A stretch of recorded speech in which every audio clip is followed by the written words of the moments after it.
Asan? Oh, okay na to. Sige na, baka maabutan ka pa ni Sir dito. Sir, mamaya pa naman siguro yon. Dito muna ako. At saka, ang mahal kaya laging tumatambay sa coffee shop. Pati nga siguro kaluluwa ko yung nanginginig na sa kadami ng kaping naiinom ko dun. Ang OA mo naman. Ayaw mo nun. Solo mo dun, di ba? At saka nag-text na si Robert. Padating na raw sila ni Sir. Ay, talaga? Dali lang po muna na.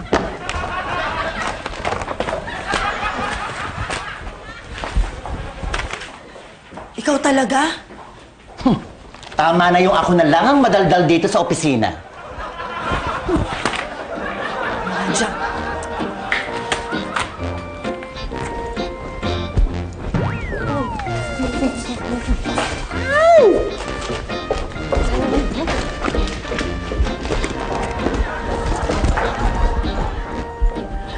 Ay, ba! Janice!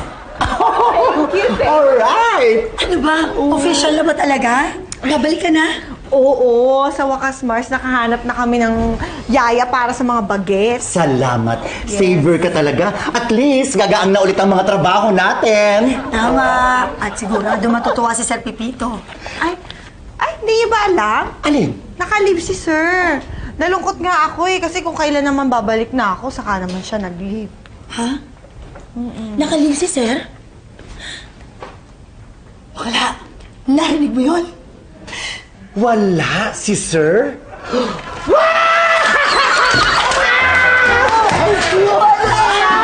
Si Sir Pipito! Wala!